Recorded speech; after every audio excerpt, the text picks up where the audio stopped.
এটা জামাতের গোলাম পরোয়ার সাহেব উনি নিজে বলতে পারবে যে কোন দৃষ্টিভঙ্গি, কিন্তু আমাদের যে দৃষ্টিভঙ্গি আপনি দেখেন, আমরা কিন্তু বারবার বলেছি অনতিবিলম্বে নির্বাচন চাই। কারণ বাংলাদেশে প্রতিদিন যে নতুনভাবে যে ষড়যন্ত্র হচ্ছে, যে ঘুরপাক খাচ্ছে, সরকারের জনপ্রিয়তা ধীরে ধীরে যেভাবে হ্রাস পাচ্ছে, আমাদের আশঙ্কা দ্রুত নির্বাচন না হলে যে এই জুলাই বিপ্লবের যে কাঙ্ক্ষিত সাফল্য সেটা আমরা অনেকটা ধরে রাখতে পারবো। যার জন্য বিএনপি কিন্তু বারবার বলছে নির্বাচন। হ্যাঁ, সংস্কার একটা চলমান প্রক্রিয়া। আজকে রিফাতরা বলছে যে সংস্কার করতেই হবে। এখন তাদের নেতারা বলছে যে শেখ হাসিনার ফাঁসি না পর্যন্ত নির্বাচন হবে না। কারণ শেখ হাসিনার ফাঁসি 100 বছর হবে না, 100 বছর কি বাংলাদেশে নির্বাচন হবে না?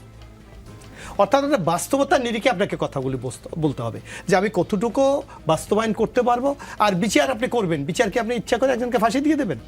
আইনি প্রক্রিয়া আছে, তত্ত্বপাত্য আছে, এখানে পক্ষ বিপক্ষ যুক্তিতর্ক উপস্থাপন করবেন। সেটা যদি আপনার পছন্দ না হয় সেটা আপিল যাবে, হাইকোর্ট আছে, সুপ্রিম কোর্ট আছে, একটা দীর্ঘ ধারাবাহিক প্রক্রিয়া। কিন্তু আপনি তো সেই শেখ হাসিনার মতো একই ল্যাঙ্গুয়েজে আপনি কথা বলছেন। আপনি গুম করে ফেলার মতো অবস্থা, আপনাকে নিরুদ্দেশ অবস্থা, আপনাকে আমি জোর করে বিচার করে দেবো, আপনাকে গুলি করে দেবো। এইগুলিতে তো গণতন্ত্রের প্রক্রিয়া উত্তরণ করা সম্ভব। গুলি করে দেবো কে বলছে? আমি যেই অবস্থাটা হচ্ছে নানা ক্ষেত্রে হাসিনার আমলে যেটা হয়েছে না, আমাদের অনেক লোককে ইচ্ছা করে গুলি করে দিয়েছে। এখন আপনাকে তো এই সরকার আইনের শাসনে বিশ্বাসী, আইনের শাসনের যে প্রক্রিয়াগুলি আছে সেই প্রক্রিয়াগুলি তো আপনাকে অনুসরণ করতে হবে। তাই অনুসরণ করতে গিয়ে গণতন্ত্রের যে মূল স্পিরিট জনরায়, সেটাকে কি আপনি অবজ্ঞা করবেন? যার জন্য আমাদের স্পষ্ট বক্তব্য যে আপনাকে নির্বাচনের দিকেও যেতে হবে, পাশাপাশি সংস্কারকে আপনার চালাতে হবে। আপনি যদি সংস্কারকে মুখ্য অবস্থায় রাখেন তাহলে নির্বাচন কবে হবে সেই নিশ্চয়তা তো আপনাকে দিতে হবে। আগামী নির্বাচনে বিএনপি সরকার গঠন করবে, আর জাতীয় নাগরিক পার্টি বিরোধী দল হিসেবে সরকারে থাকবে বলে মনে করেন জাতীয় নাগরিক পার্টির যুগ্ম আহ্বায়ক সরোয়ার তুষার। তিনি বলেন আগামী নির্বাচনে তাদের দল 30 থেকে 35% ভোট টানতে পারে। কারা বিরোধী দল হলে আপনাদের জন্য সুবিধা হয়, এনসিপি নাকি জামায়াতে ইসলামী? না, আমরা তো বিরোধী দল হতে পারি। জি, বিএনপি 27শে ফেব্রুয়ারি নির্বাচন হয়েছিল। আপনি 24, 25, 26 তারিখের পত্রিকাগুলি আপনি দেখেন, শেখ হাসিনার নেতৃত্বে আওয়ামী লীগের সরকার গঠন, অমুক প্রধানমন্ত্রী। 27 তারিখ জনগণ যখন অবাধ সুস্থ নির্বাচন দেওয়ার মতো সুযোগ পেয়েছিল, আওয়ামী লীগ কিন্তু হেরে গিয়েছিল। সুতরাং বিএনপি নির্বাচনে যাবে। আমরা তো এই ইউটিউবেরিয়ায় বিশ্বাস করি না, আমরা মনে করি জনগণের ম্যান্ডেটটা করছি। জনগণ যদি বিএনপিকে চায় অবশ্যই বিএনপি হবে। জনগণ যাকে বিরোধী দল হিসেবে চিন্তা করবে তাকেই বিরোধী দল বানাবে। এখানে বিএনপির নিজস্ব কোনো চয়েসের কোনো সুযোগ আছে বলে আমি মনে করি। হাসনাত বলছেন যে যেভাবে তাকে সেই বইয়ে বর্ণনা করা হয়েছে সেটা আসলে ঠিক নয়। রিফাত রশিদ চেয়ার ছেড়ে দিয়ে ভুল করেছেন। 7-8 মাস না যেতেই যদি ইতিহাসে -+ খেলা চলে হবে, আমি বলি আপনাকে, ইতিহাস কিন্তু দ্রুত হয় না। ইতিহাস কিন্তু একটা পুকুরের মতো। ধরেন আপনি একটা পুকুর খুঁজলেন না, যত গভীরই করেন এর পানি কিন্তু প্রথমে একটু ঘোলা থাকবে, তবে ধীরে ধীরে ধীরে ধীরে এটা কিন্তু থিতাবে যখন, তখন আপনি পরিষ্কার পানিটা পাবেন। ওটা হলো ইতিহাস। আমি তো মনে করি ওদের সবারই একটা করে বই লেখা উচিত, এবং সেই বইগুলোর মধ্যে এরকম সবাই তো যার যার মতো করে দেখছে, এই অন্ধের হাতি দর্শনের মতো। কিন্তু সমস্যা নেই, যখন সবাই তার দেখার কথাটা বলবে তখনই আমরা একটা প্রকৃত হাতি দেখতে পারবো। দেখেন ওখানে কী লিখেছে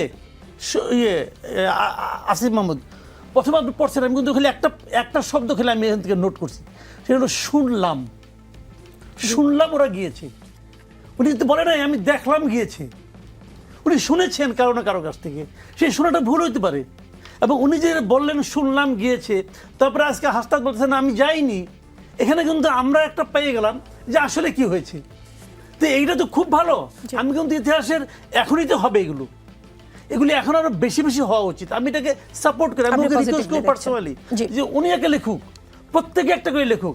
আমরা যারা দর্শক ছিলাম, আমরা যারা দূরের থেকে কিছু কিছু ভূমিকা রাখার চেষ্টা করছি, দুই একটা কথাবার্তার মাধ্যমে আমাদেরও অবজারভেশনগুলি দেওয়া উচিত, আপনারাও দেওয়া উচিত। আপনারা অনেক বড় ভূমিকা রাখছেন। এই সবগুলি মিলিয়ে কিন্তু একটা ইতিহাস আসবে, এবং সেটা 5-10 বছর পরে আসবে না, 50 বছর পরে আসবে। উত্তর আমাদের দেশে ভারতের সম্পর্কের সাথে যদি আলোচনা হয়, কোনো ধরনের কোনো প্রভাব রাখতে যাচ্ছে, সরকারের ভিতরে এটা নিয়ে কোনো ভাবনা, দুশ্চিন্তা কোনো কিছু আছে কি? কোনো দুশ্চিন্তা নেই। প্রথম কথা হচ্ছে, একজন মার্কিন কর্মকর্তা এসেছেন ভারত সফরে। ওনারা সাধারণত ভারত এবং মার্কিন তাদের স্বার্থ সংশ্লিষ্ট বিষয় নিয়ে আলোচনা করবে। প্রসঙ্গক্রমে বাংলাদেশ আসলেও আসতে পারে, কিন্তু বাংলাদেশ এবং ভারতের যে সম্পর্ক সেটা বাংলাদেশ এবং ভারতের পরস্পরের স্বার্থের ভিত্তিতে বাংলাদেশ এবং ভারতের কর্মকর্তাদের সাথে আলোচনার মাধ্যমে সেটা নির্ধারিত হবে বলে বর্তমান অন্তর্বর্তীকালীন সরকার বিশ্বাস করে। আবার যখন মার্কিন যুক্তরাষ্ট্রের সাথে বাংলাদেশের সম্পর্কটার বিষয়টা আসবে, তখন বাংলাদেশ এবং মার্কিন যুক্তরাষ্ট্রের কর্মকর্তাদের সাথে আলোচনা করে সেটা নির্ধারিত হবে। এখানে তৃতীয় পক্ষ বা ত্রিপাক্ষিক কোনো বিষয় আছে বলে আমরা মনে করি না। আমরা মনে করি যে প্রত্যেকটা দেশের অধিকার আছে তার নিজস্ব পররাষ্ট্রনীতি ঠিক করা, এবং আরেকটা দেশের সাথে তার সম্পর্কটা কী হবে সেইটা ওই সংশ্লিষ্ট দেশের সাথে আলোচনা করেই নির্ধারণ করা। বাংলাদেশ ভারত সম্পর্কটাও একই রকম। সেখানে অন্য কেউ যেহেতু ভারত বাংলাদেশের বৃহত্তম প্রতিবেশী, একই সাথে যুক্তরাষ্ট্র বাংলাদেশের অন্যতম উন্নয়ন অংশীদার, তারা যদি তাদের আলোচনায় বাংলাদেশ নিয়ে কথা বলতে চায় তারা কথা বলতে পারে, কিন্তু সেই কথার প্রভাব বাংলাদেশের পররাষ্ট্রনীতি বা বাংলাদেশ ভারত সম্পর্কের মধ্যে আসবে বলে আমাদের মনে হয় না। যে এটা হবে ঈদের পর, সেটা আভাস পাওয়া গেছে বিএনপির কথাবার্তায়। আজকে গোলাম পরোয়ার সাহেবও বললেন দ্রুত নির্বাচনের রোডম্যাপ চায় তারা। সরকার কি ভাবছে এই রোজার মধ্যে বা এই মাসের মধ্যে নির্বাচনী রোডম্যাপ দেওয়ার ব্যাপারে কোনো প্রেশার ফিল করছে না? সরকার তো রোডম্যাপ দিয়েছেই, সরকারের নতুন করে আর রোডম্যাপ কি দেবে? যে রোডম্যাপটা দিয়েছে সেই অনুযায়ী সরকার কাজ করছে। রোডম্যাপ ডিসেম্বর জুন, রোডম্যাপে আসলে দুইটা সম্ভাব্য গন্তব্যের কথা বলা হয়েছে। মাননীয় প্রধান উপদেষ্টা বলেছেন যে নির্বাচনের ট্রেন যাত্রা শুরু করেছে। এখন ট্রেনের গন্তব্যটা কোথায় হবে, কখন? ট্রেনটা ডিসেম্বর মাসেও থামতে পারে অথবা জুন মাসেও গিয়ে থামতে পারে। এটা নির্ভর করবে অনেকগুলো ফ্যাক্টরের উপর। সেই ফ্যাক্টরগুলো কি আমরা এতক্ষণ আলোচনা করেছি। আমরা সেই আলোচনার মধ্যে দিয়ে আমরা নিশ্চয়ই একটা সমাধানে আসব, এবং সেই সমাধানের জন্য যে রাজনৈতিক দলগুলোর যে গঠনমূলক একটা ভূমিকা সরকার প্রত্যাশা করে সেটা যদি হয়, বা রাজনৈতিক দলগুলোর কাছে তো সংস্কারের প্রস্তাবগুলো গিয়েছেই, আপনার ভাষায় সকল প্যাকেজ বা আমাদের ভাষায় হচ্ছে সংস্কার প্রস্তাবনা, এগুলো নিয়ে ওনারা ওনাদের মতামত যত দ্রুত দিবেন, যত দ্রুত একটা সিদ্ধান্তে আসা যাবে, তত দ্রুত এই সিদ্ধান্ত বাস্তবায়ন করা যাবে। এর বাইরে এসে নিয়ে আসলে খুব বেশি বিভ্রান্তির কোনো সুযোগ নেই। বৃহস্পতিবার রাত 9টায় আবারও দেখা হবে, সাথেই থাকুন।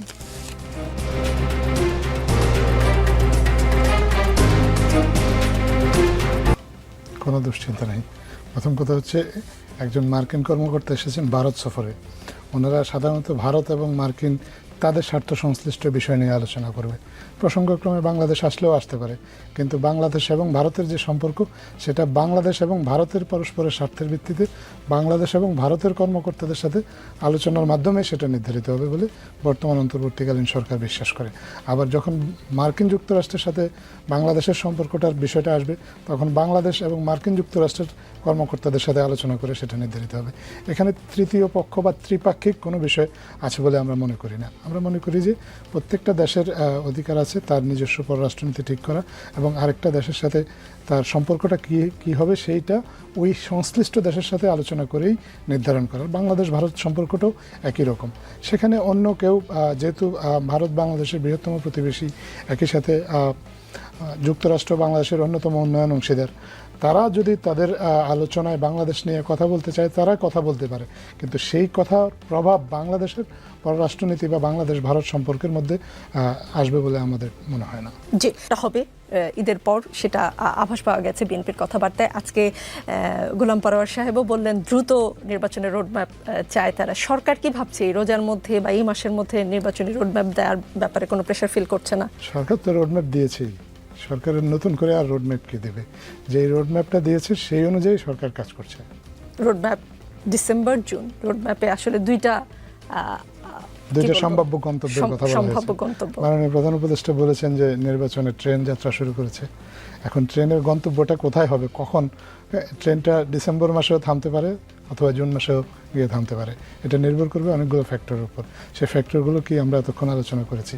আমরা সেই আলোচনার মধ্যে দিয়ে আমরা নিশ্চয়ই একটা সমাধানে আসব, এবং সেই সমাধানের জন্য যে রাজনৈতিক দলগুলোর যে গঠনমূলক একটা ভূমিকা সরকার প্রত্যাশা করে সেটা যদি হয়, বা রাজনৈতিক দলগুলোর কাছে তো সংস্কারের প্রস্তাবগুলো গিয়েছেই, আপনার ভাষায় সকল প্যাকেজ বা আমাদের ভাষায় হচ্ছে সংস্কার প্রস্তাবনা, এগুলো নিয়ে ওনারা ওনাদের মতামত যত দ্রুত দিবেন, যত দ্রুত একটা সিদ্ধান্তে আসা যাবে, তত দ্রুত এই সিদ্ধান্ত বাস্তবায়ন করা যাবে।